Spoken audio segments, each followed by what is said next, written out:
અમદાવાદમાં ચંડોળા તળાવમાં લાઇટના કનેક્શન કાપવામાં આવ્યા. ગેરકાયદે રહેતા બાંગ્લાદેશીઓના કનેક્શન કપાયા. ગૃહ રાજ્યમંત્રી હર્ષ સંઘવીએ એક્સપોસ્ટ પર આપી માહિતી.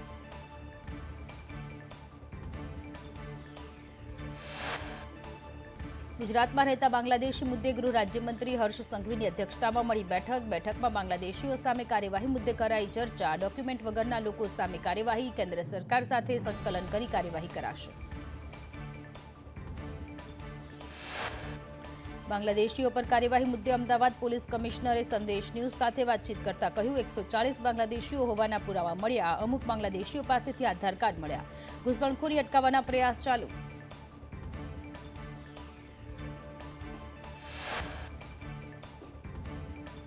અમદાવાદમાં ઘૂસણખોરો પર થતી કાર્યવાહી મુદ્દે કોંગ્રેસના ધારાસભ્ય અમદાવાદ કમિશનરને મળ્યા. એમએલએ શૈલેષ પરમારે કહ્યું, જે ભારતીય છે તેમને ખોટી રીતે હેરાન ન કરાય. ગેરકાયદે રહેલા લોકોને બહાર કાઢવા અમારું સમર્થન. વડોદરામાં 3 દિવસમાં ગેરકાયદે રહેતા 1700 બાંગ્લાદેશીઓની તપાસ કરાઈ. 66 બાંગ્લાદેશીઓના ડોક્યુમેન્ટની તપાસ કરાઈ. અત્યાર સુધી 9 ગેરકાયદે બાંગ્લાદેશીઓ ઝડપાયા.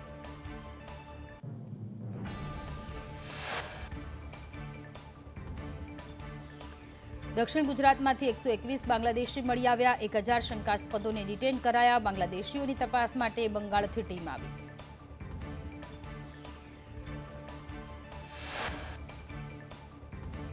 પાલનપુર ડીસામાંથી બાંગ્લાદેશી મહિલાઓ ઝડપાઈ. એસઓજીએ 2 બાંગ્લાદેશી મહિલાઓને અટકમાં લીધી. પાસપોર્ટ વગર ભારતમાં આવેલી બંને મહિલાઓને બાંગ્લાદેશ ડિપોર્ટ કરાશે.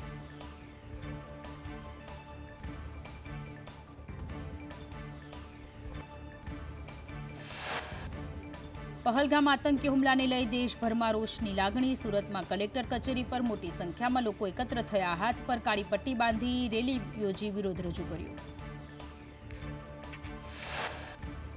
આતંકી હુમલાને લઈ બનાસકાંઠાના અમીરગઢમાં હિન્દુ મુસ્લિમ વેપારીઓ સ્વયંભૂ બજાર બંધ રાખી વિરોધ કર્યો હતો. આતંકવાદીઓના પુતળાનું દહન કરી પાકિસ્તાન હાય હાયના નારા લગાવ્યા. આતંકવાદી હુમલાની અસર ગુજરાતી યાત્રીઓ પર પડી. પાકિસ્તાની યાત્રાએ ગયેલા ગુજરાતીઓ પાછા ફરશે. મહેશ્વરી સમાજના 37 લોકોને પરત ફરવાનો આદેશ આપવામાં આવ્યો.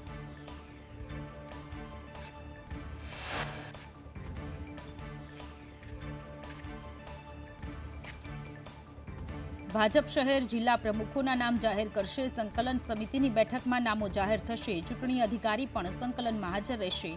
તમામ બાકી રહેલી 6 જિલ્લાની સંકલન કાલે મળશે.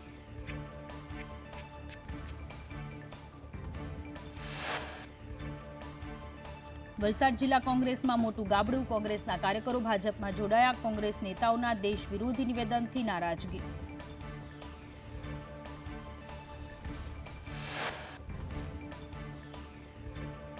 મહીસાગરમાં 6 તાલુકામાં ગ્રામ પંચાયતની ચૂંટણી યોજાશે. 6 તાલુકામાં 99 ગ્રામ પંચાયતની ચૂંટણી યોજાશે. 106 ગ્રામ પંચાયતમાં પેટા ચૂંટણી યોજાશે.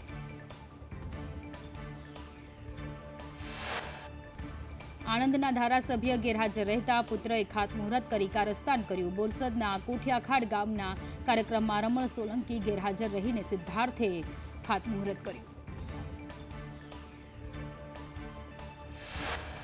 આણંદમાં એમએલએના પુત્ર હર્ષદ પરમારે નંદઘરનું લોકાર્પણ કરતા વિવાદ સર્જાયો. ગોવિંદ પરમારે કહ્યું, મારી તબિયત સારી ન હતી. કાર્યકરોના કહેવાથી પુત્રને ત્યાં મોકલ્યું હતું. શાળાઓમાં એકમ કસોટી રદ થવાના શિક્ષણ મંત્રીએ નિર્દેશ આપ્યા. કહ્યું, એકમ કસોટીને લઈ ચાલી રહી છે સમીક્ષા. કમિટીના રિપોર્ટ બાદ અંતિમ નિર્ણય લેવાશે.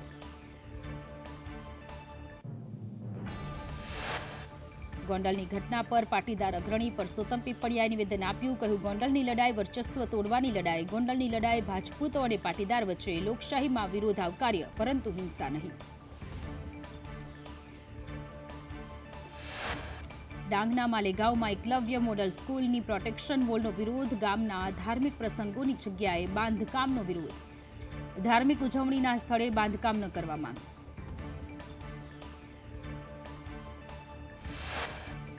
ઈડરમાં દબાણ મામલે કાર્યવાહી ન કરાતા ખેડૂતોમાં રોષ. અનાજ ભરેલું ટ્રેક્ટર પંચાયત કચેરીમાં ખાલી કર્યું. 9 મહિનાથી દબાણનો પ્રશ્ન દૂર ન થતા ભર્યું પગલું.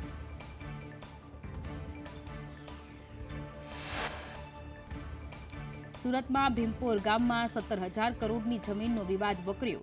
સામુદાયિક સહકારી ખેતી મંડળીની સામાન્ય સભા મળી. ભીમપોર ગામની સભા તોફાની બની.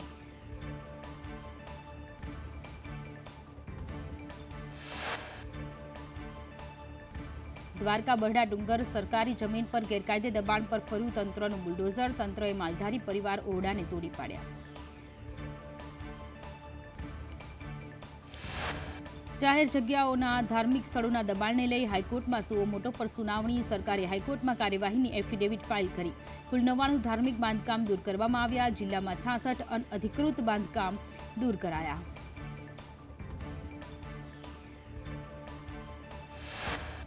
ગીર સોમનાથમાં ડિમોલેશન મુદ્દે સુપ્રીમ કોર્ટમાં સુનાવણી. મુસ્લિમ પક્ષના વકીલે સુપ્રીમ કોર્ટમાં ડિમોલેશનનો મુદ્દો ઉઠાવ્યો. કોર્ટનો આદેશ છતાં પરિસ્થિતિ બદલવાનો પ્રયાસ કરવામાં આવ્યો.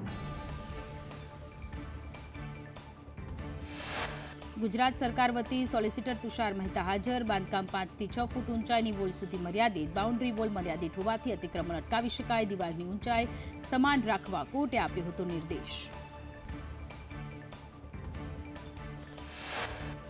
પાટડીમાં અસામાજિક તત્વોનો આતંક.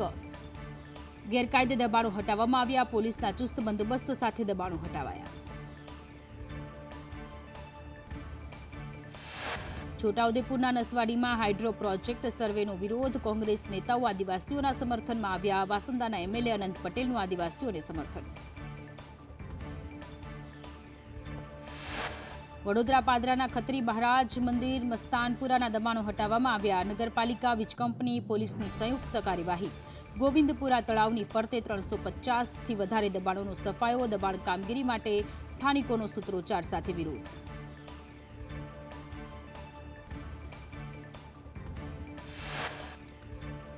અમદાવાદથી ગાંધીનગર સુધી મેટ્રોનો વ્યાપ લંબાવાયો. મેટ્રો સેવાઓ ગાંધીનગર સચિવાલય સુધી લંબાવાઈ. મેટ્રો સચિવાલય સુધી લંબાતા સરકારી કર્મચારીઓને મળશે રાહત.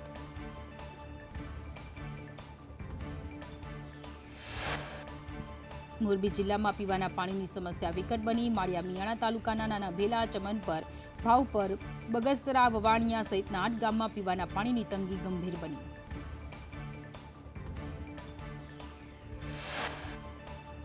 અમરેલીના રાજુલા અને જાફરાબાદમાં પીવાના પાણીની સમસ્યા. ધાતરવડી ડેમની પાઇપલાઇન જર્જરિત થઈ. નવી પાઇપલાઇનની કામગીરી શરૂ ન થતા સ્થાનિકોમાં રોષ.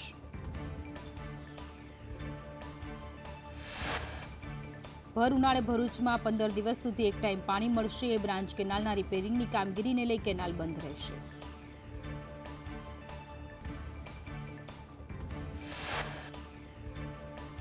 બનાસકાંઠાના અમીરગઢના 10 ગામની મહિલાઓએ પાણી મુદ્દે વિરોધ નોંધાવ્યો. મહિલાઓ માટલા સાથે પુરવઠા કચેરીએ પહોંચી.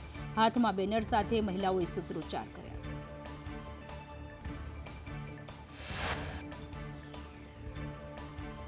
ઉનાળામાં કચ્છ જિલ્લાના મોટાભાગના ડેમો તળિયા ઝાટક. જિલ્લાનો સૌથી મોટો રુદ્રમાતા ડેમમાં પાણીની અછત. નર્મદાના નીરથી ડેમો ભરવાની ખેડૂતોની માંગ.